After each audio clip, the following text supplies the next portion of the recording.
Buenas noches.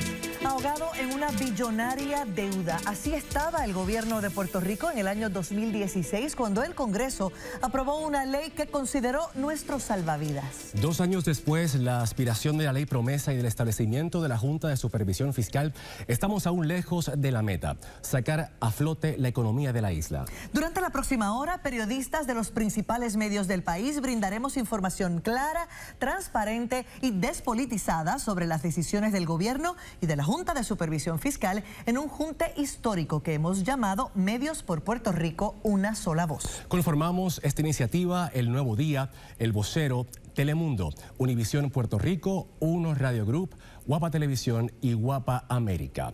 Pero hay que preguntarse, ¿cómo llegamos a este momento en el que la deuda de Puerto Rico fuera impagable? ¿Por qué el Congreso decidió crear una ley única para la isla?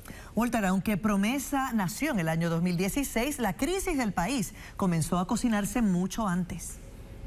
El impago de la multimillonaria deuda del país en el 2016 provocó un corre y corre entre bonistas, congresistas y funcionarios que esperaban por auxilio del Congreso. La deuda pública, considerando el nivel de actividad económica actual, es impagable. El reclamo principal era que se le permitiera a Puerto Rico renegociar su deuda para evitar demandas costosas y posibles embargos que dejarían a la isla en una situación todavía peor.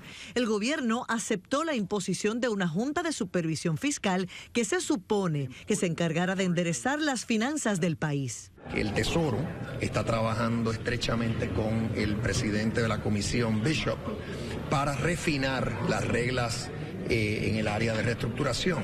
Pero la crisis realmente comenzó muchos años antes, con la eliminación de la sección 936.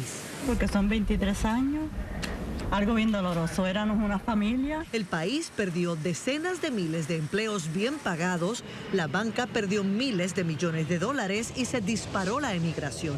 La emigración, el mayor % que hay es de puertorriqueños de edad productiva, quiere decir que hay menos dinero corriendo en la economía. El contador Luis Torres Llompart, quien por décadas ha estado vinculado al quehacer del sector privado, explica que la receta al problema fue equivocada. Que se aumentan las contribuciones y se añaden nuevos impuestos. Eso, pues obviamente, de mi perspectiva, afecta a un país que estaba comenzando un proceso de recesión porque contrae la economía. Simultáneamente, el gobierno comenzó a emitir deuda de forma descontrolada. Se hizo costumbre desde el 1992 la emisión de deuda extraconstitucional y deuda sin fuente de repago. Y la construcción de grandes obras públicas cuya conclusión había que financiar sin poder. Desde el 1992 hasta el 2012, cada gobernador aumentó la deuda que dejó su predecesor hasta acercarse a la astronómica cifra de unos 70,000 millones de dólares que el país no pudo pagar. A la enorme deuda hay que añadir otros factores que entraron en juego en esa década entre el 2006 y el 2016. Por ejemplo, un Producto Interno en descenso y una emigración que ya estaba en aumento, una tasa de participación laboral reducida y el desempleo en aumento y el deterioro en la infraestructura del país. Factores con los que el gobierno no pudo trabajar y que conformaron lo que hoy tenemos, una tormenta financiera perfecta. Los mercados se cerraron finalmente tras una última y costosa emisión del 2014 y comenzó la búsqueda de mecanismos de reestructuración que permitieran renegociar los términos de la deuda. El economista Juan Lara recuerda las dificultades del proceso. Ya lo que quedaba era enfrentarnos en los tribunales con los bonistas o que el gobierno de Estados Unidos nos permitiera acogernos a un proceso de quiebra bajo el capítulo 9 de la Ley de Quiebras de Estados Unidos. En lugar de eso nos dieron la oportunidad de entrar a un proceso parecido a la quiebra. Esa posibilidad la otorgó el título 3 de Promesa, que establece un procedimiento similar al de la quiebra. Es, según los expertos, el escenario menos malo. Yo creo que sin Promesa la incertidumbre sería bastante mayor, sería bastante más intensa. Y realmente nosotros solos no teníamos, digamos, el mollero para pulsear con los bonistas. Y aquí lo que la Junta de Supervisión Fiscal es un síndico, supervisando, administrando el gobierno de Puerto Rico. ¿Hacía falta? ¿Era necesario? ¿Era imprescindible? Yo entiendo que sí. Pero esa opción tiene un costo. Y aún conscientes de esa realidad, el liderato de los dos principales partidos políticos estuvieron de acuerdo con la creación de Promesa y de la Junta de Supervisión Fiscal. Tanto el entonces gobernador Alejandro García Padilla como el comisionado residente del Partido Nuevo Progresista Pedro Pierluisi. El entonces candidato y ahora gobernador Ricardo Rosselló se opuso por entender que este mecanismo usurpa los poderes del gobierno de Puerto Rico. Las exigencias de unas condiciones a cambio de otras han prolongado las negociaciones entre el gobierno y la Junta, arriesgando así la aprobación de un presupuesto balanceado, que es uno de los requisitos para que se disuelva el ente federal. Ahora bien, ¿cuán amplio es el poder que la ley Promesa concede a la Junta? ¿Cuál es reserva para el gobierno local? Lo indagamos a continuación. El alcance de las reglas de juego plasmadas en la ley Promesa han sido puestas a prueba por la Junta de Supervisión Fiscal, que, dependiendo de los intereses en tensión, las utiliza como mecanismo de presión. El plan fiscal debe ir acompañado de todas las leyes que hace falta aprobar para que se pueda cumplir con el plan fiscal. Ahí es que viene el issue de obligar a la legislatura a eliminar la ley 80 porque la Junta sabe que no puede hacerlo. Porque la Junta no tiene el poder de obligar a la legislatura a crear o derogar leyes, pero sí puede solicitar a la jueza Laura Taylor Swain que suspenda la aplicación de cualquier ley que sea incompatible con el plan fiscal. Te voy a dar el ejemplo. La Junta también quiere que se le bajen las vacaciones a 7 días, ¿verdad? Eso yo creo que no lo puede hacer. Puede dejar sin efecto la ley que dice que tú tienes derecho a 14 días de vacaciones, entonces tendrías derecho a 0. Pero no te puede decir, no, vamos a cambiar la ley. Los conflictos por la interpretación de la ley en cuanto a los poderes de la Junta han acaparado los primeros 2 años de su existencia. El gobierno territorial cantó victoria en noviembre pasado, cuando el tribunal rechazó la imposición de Noel Samot como oficial de transformación de la Autoridad de Energía Eléctrica, subrayando que la ley no le permite llegar tan lejos. Para explicar el equilibrio de poderes entre la Junta y el gobierno sobre los asuntos de gerencia, la analogía del cuarto se ha hecho famosa, que consiste en que la Junta provee el cuarto y dentro del cuarto el gobierno ajusta los muebles como le parezca. Pero según Promesa, la autoridad de la Junta se extiende a toda política pública que tenga un impacto en el presupuesto, lo que significa que si hay que comprar los muebles para la habitación, el gobierno no puede evitar la intervención de la Junta con los muebles. Después de todo, la Junta decide si hay habitación y si hacen falta o no los muebles. Tienen poder absoluto, Walter. Poder absoluto para manejar la política pública de Puerto Rico por conducto del presupuesto. En este caso, pues la Junta ya le dijo, mira, negrito, este es el presupuesto. Promesa alteró inclusive el diseño constitucional que dispone que la evaluación del presupuesto comience en la Cámara. Ahora es el gobernador quien presenta a la Junta su propuesta de presupuesto. La Junta lo certifica si cumple con el plan fiscal, de lo contrario lo devuelve. Si el gobernador no corrige deficiencias, la Junta, a su sola discreción, presenta el presupuesto que entrará en vigor el próximo año fiscal. El problema es que la legislatura puede hacerle los cambios y la Junta no está de acuerdo. Y el día 30 de junio, que es cuando vence el término para aprobar ese presupuesto, la Junta cambia los números y aprueba y certifica su propio presupuesto. Y eso pues hace... Si entra en vigor, así entró en vigor el presupuesto que está vigente actualmente. Las condiciones para que cese la autoridad del organismo federal son que se logren 4 años continuos de presupuestos balanceados y el acceso al mercado de bonos a precios razonables. Todavía no se ha comenzado a cumplir con ninguna de las condiciones. Los únicos que se creen que el plan fiscal va a alcanzar las proyecciones son los economistas de la Junta. Es Andrew Wolf. La Junta está pensando estar aquí 10 años. Y no estoy hablando 10 años desde el 2016, estoy hablando de 10 años de aquí en adelante. Porque fíjate que el presupuesto que nosotros tenemos que presentar a ellos no es balanceado. Yo te diría que 2024-2025 probablemente todavía vamos a estar viendo la Junta de Control Fiscal en Puerto Rico, vamos a tener que estar trabajando con el tema migratorio y empezar a determinar cuáles son los cambios en política económica que tenemos que hacer para que la gente quiera quedarse en Puerto Rico. Los entrevistados no ven ambiente para enmendar la ley Promesa, ya que la Junta tiene los poderes necesarios para hacer cumplir el plan fiscal. Inclusive puede reducir el presupuesto mientras está en curso se identifica que no se van a cumplir las proyecciones. Bueno, y ya hemos colocado, Walter, en contexto qué pasó con la ley promesa, cómo llegamos hasta aquí, cuál es el camino que debemos seguir, de quién fue la responsabilidad. Sin embargo, 5 de 7 exgobernadores que por años tomaron decisiones fiscales que nos llevaron a donde estamos hoy han accedido a contestar las preguntas de Medios por Puerto Rico. Es importante destacar que esta alianza hizo un acercamiento a cada uno de los 7 exgobernadores. Sin embargo, no todos están presentes esta noche. Carlos Romero Barceló y Pedro Rosselló no pudieron estar con nosotros en el programa. Y también invitamos al gobernador Ricardo Rosselló y al presidente de la Junta de Supervisión Fiscal, José Carrión. Ninguno de los dos pudo estar con nosotros esta noche debido a conflictos con sus agendas. Y nos toca ahora presentarles la primera de varias entrevistas que serán moderadas por 2 periodistas expertos en temas económicos. Joana Isabel González, del periódico El Nuevo Día, y Carlos Otero, del Vocero. Le damos la bienvenida a ambos, Joana Isabel y Carlos. Adelante. Gracias, Elimar. Buenas noches. Nuestro primer invitado es el gobernador que dijo que la deuda de Puerto Rico era impagable hace 3 años y era el incumbente cuando se firmó la ley federal promesa. Hablamos del gobernador Alejandro García Padilla. Saludos. Gracias por tenerme y gracias a ambos por permitirme compartir. Y pasamos rápido a las preguntas. 2 años sin llegar a ningún acuerdo con los bonistas y ahora nos encontramos en una incertidumbre. Tenemos, por ejemplo, la ley 80. Se reafirma en que viabilizar promesa era la ruta adecuada para alcanzar una mejoría en nuestra situación fiscal. Mira, poco se ha dicho de lo que estaría pasando si no tuviéramos el título 3 de promesa. Ha habido pocos analistas, algunos sí lo han hecho, Jay, que lo vi por ahí, sí lo ha hecho en sus programas con Anabel y otras personas más. Pero poco se ha dicho qué pasaría si no hubiera el título 3 de promesa.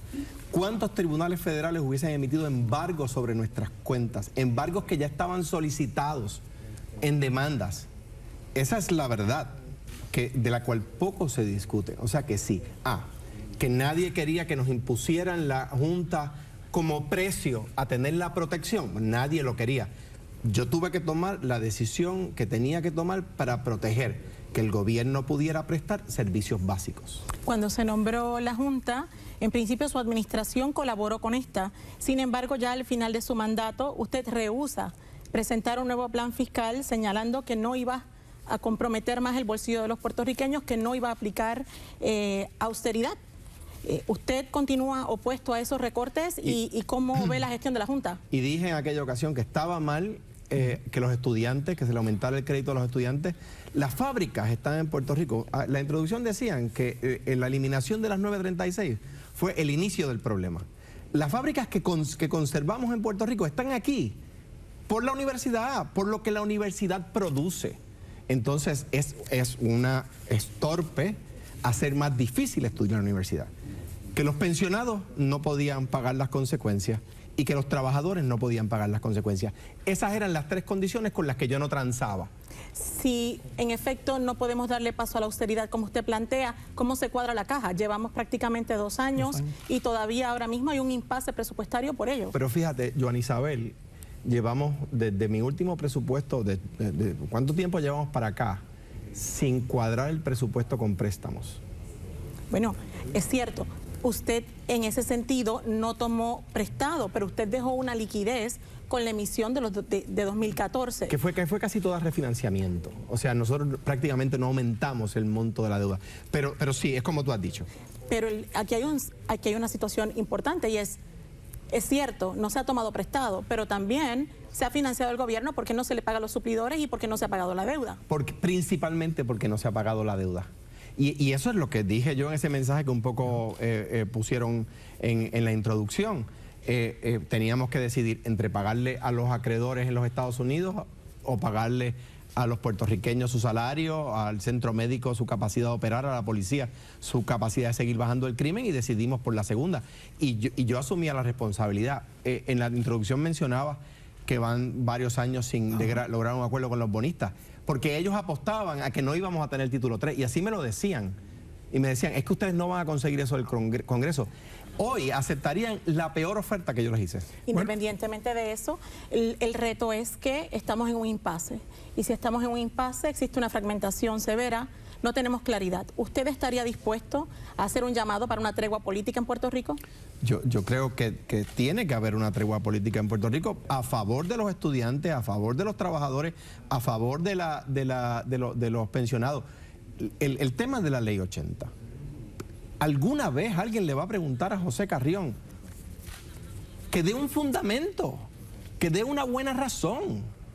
Pero, pero no hemos llegado allí. O sea, esta gente insiste en eso, que es un disparate, que es una ley que protege a los trabajadores y a los patronos, que es una ley que pidieron los patronos en su momento, y no se exige que den una razón. Entonces, de repente estamos en un tranque, porque el Senado no quiso aprobar la eliminación de la Ley 80, y la Junta no le da la gana de decir por qué. Pues miren, no puede ser. Agradecemos al gobernador García Padilla, pasamos con Solimar y con Walter. Queremos que usted sea parte de este histórico junte de medios. Déjenos sus comentarios en las redes sociales, Facebook, Twitter e Instagram, utilizando el hashtag Detrás de la Promesa. La falta de dinero en el bolsillo de los puertorriqueños tiene un efecto inmediato en nuestra economía. Claro que sí, pero ¿cuál es el impacto económico de Promesa? Se integra a este junte de medios el analista de Univisión Puerto Rico, Ferdinand Pérez. Analicemos esto un poco más sencillo, analicemos un poco el detalle de lo que representa en términos económicos Promesa, pero en un lenguaje que la gente pueda entender un poco más. ¿Qué esperábamos nosotros de Promesa directamente desde el arranque? Esperábamos protección, esperábamos certeza, esperábamos claridad, esperábamos transparencia en las finanzas públicas de Puerto Rico, que era un reclamo universal de todos los puertorriqueños. En adición, esperábamos celeridad en la economía de Puerto Rico, que proyectos importantes de envergadura al país pudieran empezar a correr por la ruta correcta y la economía empezara a desarrollarse. Pero ¿qué realmente nos trajo Promesa? Vamos a verlo. Nos trajo protección. En la moratoria, o sea, cuando todos los acreedores empezaron a buscar la forma de empezar a cobrar el dinero, que ya el gobierno de Puerto Rico en un momento determinado en el 2016 dijo que no podía pagar. Esta protección, esta moratoria le dio un respiro al pueblo de Puerto Rico, sobre todo al gobierno de Puerto Rico, para tener que empezar a pagar agresivamente todos estos pagos que eran enormes. Segundo, nos trajo un marco jurídico para la reestructuración de la deuda. Los 70,000 millones de dólares ahora van a una reestructuración. Y se estima que el 40 o el 50% de esta deuda se va a reducir, lo que permitirá que entonces el gobierno de Puerto Rico haga pagos más razonables y le permita tener una mejor ejecución en su funcionamiento como gobierno. Esa parte en particular va a doler.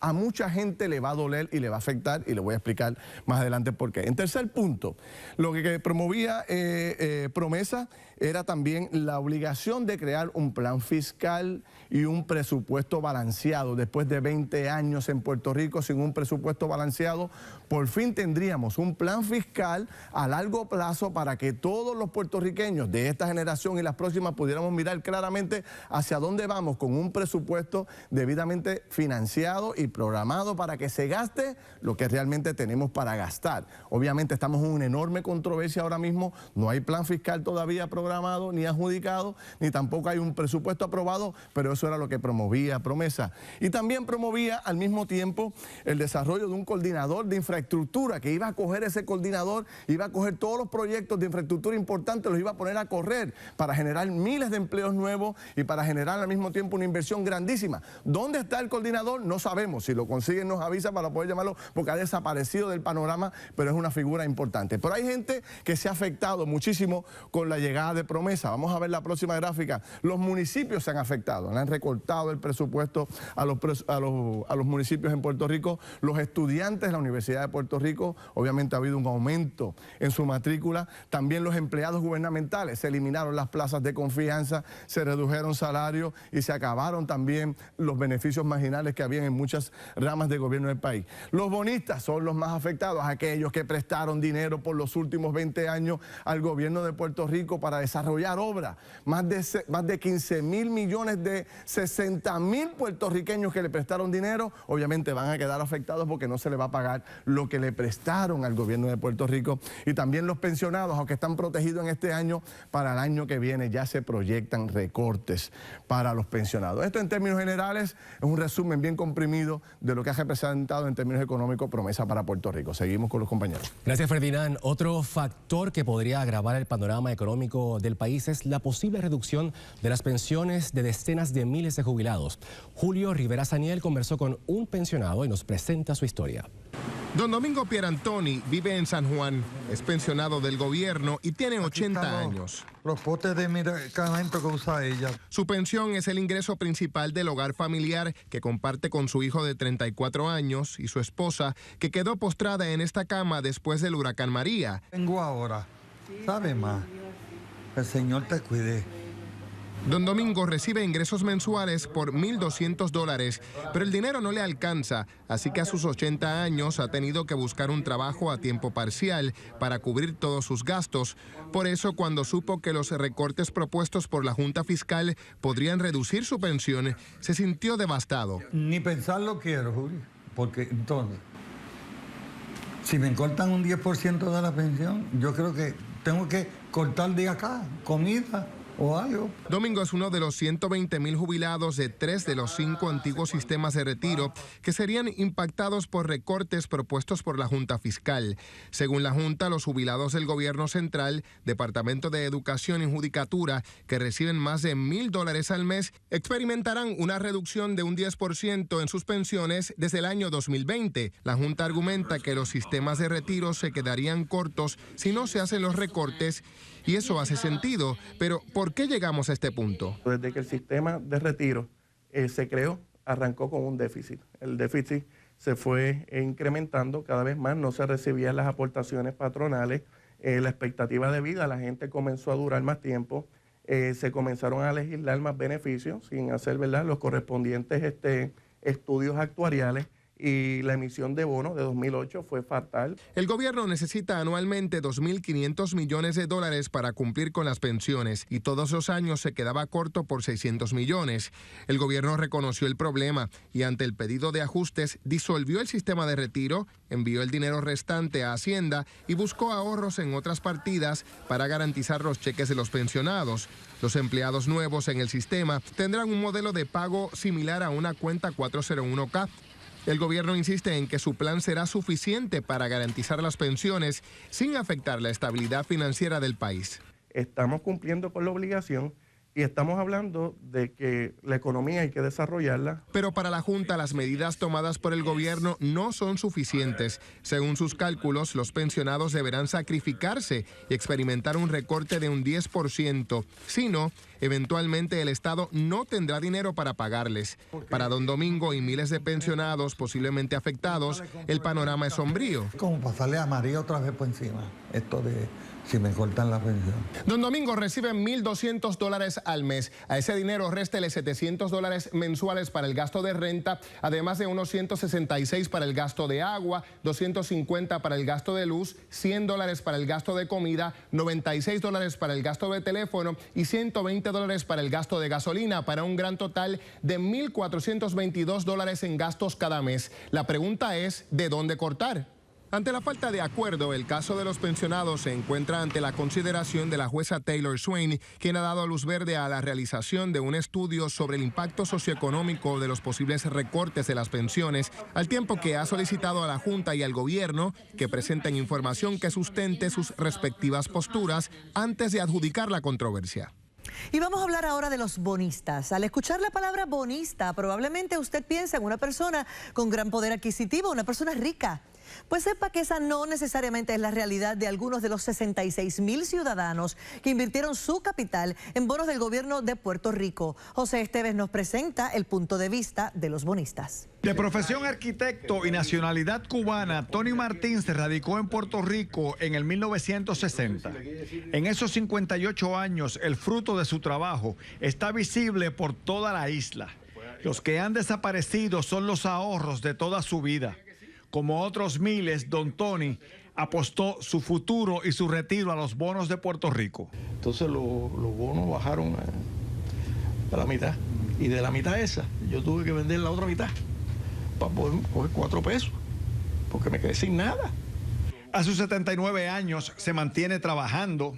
Ya van 2 años y medio que no le pagan ni los intereses de lo que queda de su inversión. ahora víctima del engaño, se enfrenta al estigma de la clasificación de buitre que le han dado a los bonistas en general. Lo primero que me dolió a mí muchísimo fue tener que oír que me dijeran a mí buitre. Los buitres, ¿tú sabes quiénes son los buitres? Los que yo le tuve que vender la mitad. Esos son mis buitres. Pero yo no soy buitre de Puerto Rico. Ante el sombrío panorama, ahora se plantea tener que abandonar el país. Que sería para mí un segundo exilio, como te conté. Y ya yo sufrí un exilio. Y eso psicológicamente es terrible a la edad mía.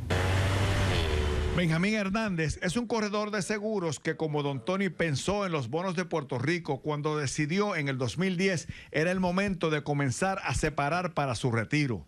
Ahí invirtió los primeros $100,000 que en un momento llegaron a valer tan solo $15,000. Hoy solo retiene el 40% de su inversión. Que no había nada más seguro que los bonos de Puerto Rico. ¿Por qué? Porque se tiene aquí la quiebra del país antes de yo perder un centavo. Y pues yo le dije, bueno, así como yo vendo seguros y el cliente confía en mí, pues yo confié ciegamente en lo que ella me dijo.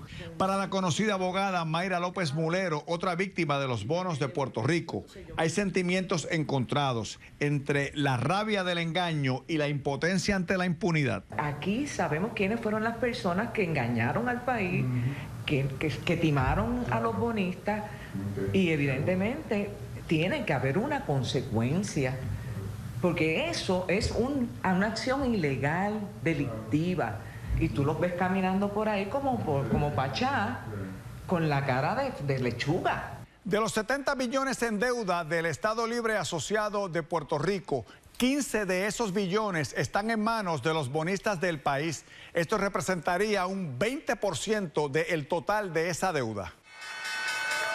La psicóloga Gretchen Dillán, quien se ha dedicado a estudiar el comportamiento del bonista, estima un 80 a un 85% de los bonistas puertorriqueños están en el renglón de los $100 a $150,000 invertidos. Definitivamente no encajan en el perfil que se ha creado del inversionista millonario. Pero tiene el dinero suficiente para que sea mi cliente y yo pueda hacerle un plan de retiro. En su mayoría personas sobre los 60 años, algunos de los cuales ya han expresado hasta intenciones de quitarse la vida. La licenciada Verónica Irizarry, abogada de litigios corporativos, encuentra un campo en común entre las personas que asesoran estos litigios. No fue el producto que fueron a comprar. Le venden el home run. Vamos a garantizarlo con la Constitución. Estamos hablando de una persona que invirtió su retiro.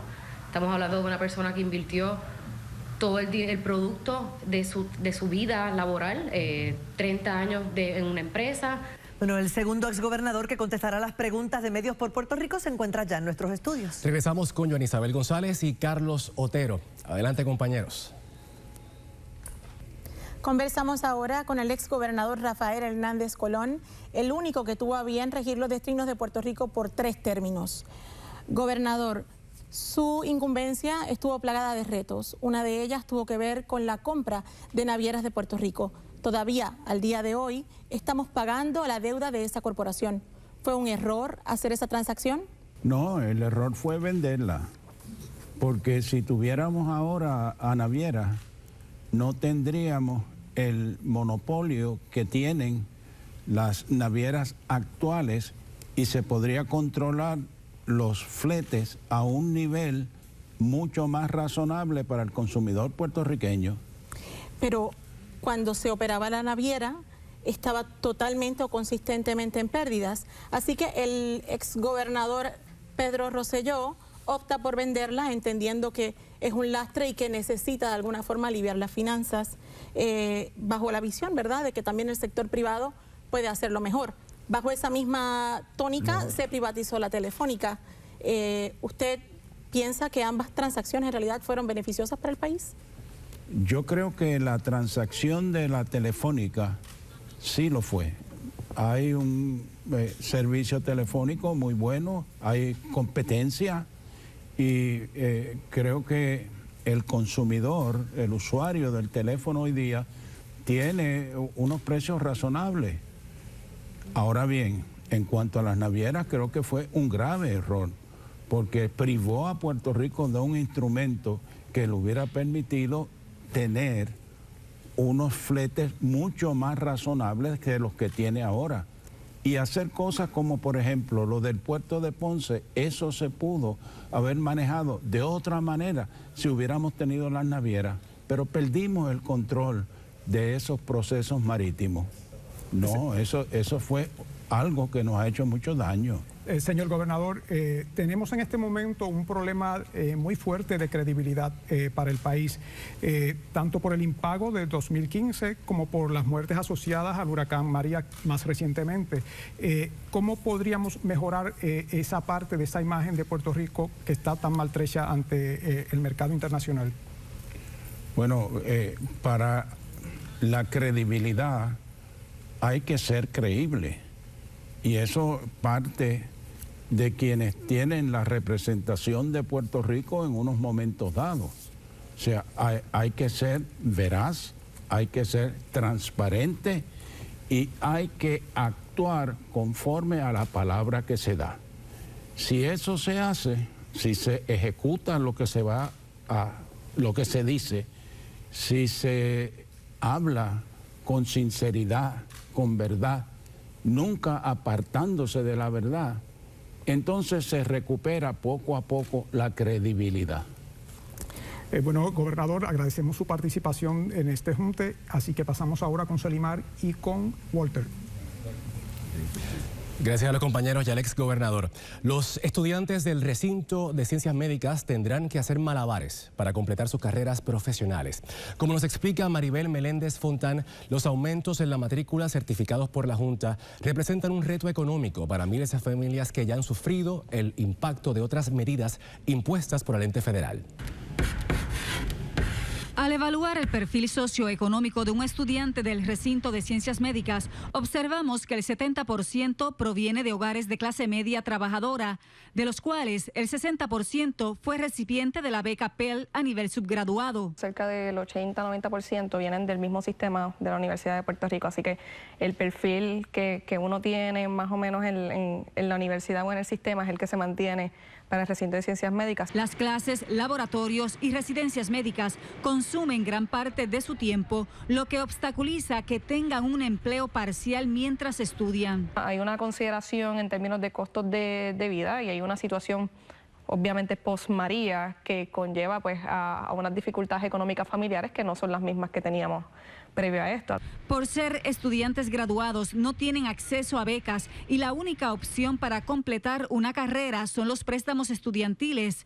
Datos oficiales apuntan a que en el 2016 el 56% de los estudiantes incurrió en estas obligaciones. Nosotros tenemos una situación con medicina dental, por ejemplo, que el programa académico dice que son 10 meses, no es el año completo. Pero a veces el estudiante está un poquito más de 10 meses. Cuando se hace el aumento de matrícula, si el estudiante sabe que va a estar un poquito más de tiempo y quiere subir el préstamo, como el préstamo está a 10 meses, aunque él esté 11, le van a hacer un estimado de costos de estudios de 10 meses. Según los estimados de la administración universitaria, los aumentos en los costos de matrícula podrían generar $124 millones en ingresos para la UPR en 5 años. Sin embargo, el análisis no consideró cómo se impactarán las finanzas de los futuros profesionales. Decir, ok, yo voy a aumentar la matrícula, ¿cuántos más endeudados van a salir mis estudiantes a raíz de este aumento de matrícula? ¿Cuánto tiempo me toma a mí repagar lo que invertí estudiando si me quedo en Puerto Rico trabajando? Se anticipa que algunos estudiantes no podrán absorber el aumento, por lo que desistirán de continuar sus estudios en medicina. Para que tenga una idea, en el 2017, un estudiante de primer año en medicina dental pagó $24,958 de matrícula. Este año pagará $27,522 para un aumento de 10%, mientras que un estudiante de medicina pagó en el 2017 $14,807. Este año pagará $17,364 para un aumento de 17%. A esto se suma los $15,000 que se estima es el costo de vida en Puerto Rico.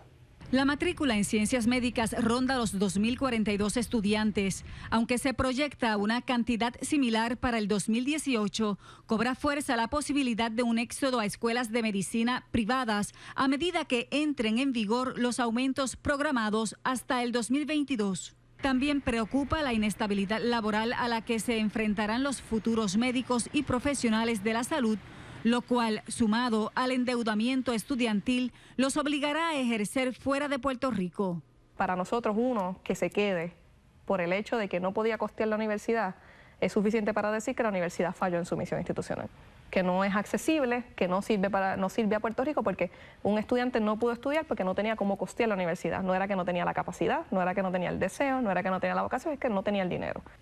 Les exhortamos a que continúen participando de esta discusión a través de las redes sociales, Facebook, Twitter e Instagram. Los invitamos a que nos dejen sus comentarios utilizando el hashtag Detrás de la Promesa. Y es momento ahora de dar paso a nuestra próxima entrevista en vivo, en este programa especial Detrás de la Promesa. Vamos con Joanny y Carlos para que nos digan de quién se trata. El proyecto más emblemático de su administración fue el de las comunidades especiales. Hablamos con la gobernadora Sila María Calderón. Saludos, ¿cómo está? Saludos, encantada de estar aquí. Gracias por estar con nosotros. Bajo su administración se hizo una cantidad importante de emisiones de deuda y también se utilizó capital del Banco Gubernamental de Fomento para financiar el programa de comunidades especiales. ¿Cree que esa decisión fue la correcta? Definitivamente, ese dinero se utilizó para la infraestructura de los lugares más desventajados de Puerto Rico y realmente se ha tornado una historia alrededor de esa emisión de bonos. Esa emisión de $1 billón de dólares fue consultada por nuestras casas de acreditadoras, fue aprobada por ellos, también por nuestros auditores externos y fue legislada. Ahora, la realidad es que el Banco Gubernamental de Fomento terminó con más capital al final de mi cuatrenio que al principio, con un ratio, una proporción de capital activos de 19%, que es altísima, mucho más alto y con más capital el banco que cuando yo entré al gobierno en el 2001. Así que no es correcto que el banco y la cantidad de deuda fuera exorbitante y se ha vuelto un mito. ¿Hay gestiones de su administración que usted entiende que habrían ayudado a evitar la situación que tenemos hoy o cosas que no se llegaron a concluir y que hubiesen ayudado a evitar parte de esta crisis? Bueno, realmente sí, nosotros trabajamos mucho en el desarrollo económico, la creación de empleos, todo lo que tiene los estímulos para esa creación de empleo que es importante y esas políticas se debieron haber continuado. Obviamente hubo unos cambios en la economía del mundo, pero quiero volver a traer el punto de la emisión de deuda en mi administración. La emisión de deuda atribuible a nuestro es un 8%. Del 72%, un 8% de los 72 billones que están adeudados ahora. Así que no fue una contribución fuera de proporción. El año pasado el gobernador Rosselló le convocó a usted y a algunos de sus homólogos a un frente por Puerto Rico.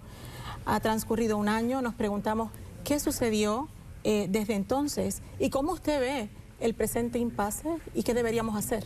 Bueno, yo creo que Puerto Rico necesita definitivamente un proyecto de país, un proyecto a largo plazo, en que podamos poner nuestras diferencias a un lado, que podamos unirnos dentro de la situación actual de Puerto Rico, traspasar las barreras políticas, las barreras ideológicas y hacer un proyecto de país. Muchos países lo han hecho, lo hizo Singapur, lo han hecho otros países, Chile entiendo que lo ha hecho y mi sueño sería que se hiciera ese proyecto de país, que pudiera enmendarse la Constitución, de modo que hubiera continuidad en los proyectos y en los programas y tuviéramos un final y un plan económico y social para nuestro país. Gobernadora, agradecemos mucho su participación acá con nosotros. Gracias. Pasamos ahora con Walter y con Selimar. Nuestros analistas se preparan para ofrecernos sus comentarios.